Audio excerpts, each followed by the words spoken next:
Imagine this. You're in a quiet library, completely engrossed in a fascinating book. Suddenly, hiccup. Startled? Meet your ever-mysterious companion, the hiccup, brought to you by Taylor Mercer. In this episode, we're diving into the whimsical world of hiccups. Why do they happen? Are they just a quirk of our biology? Or do they serve a hidden purpose? A hiccup is an involuntary contraction, or spasm, of the diaphragm and intercostal muscles. But what triggers this amusing, yet annoying, bodily function? Turns out, triggers range from the mundane like eating too quickly, to the bizarre, such as a sudden change in air temperature. Yes, even your air conditioner can give you hiccups.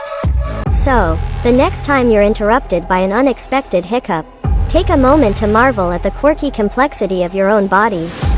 Join Taylor Mercer again for another exciting journey into the world of unexpected science.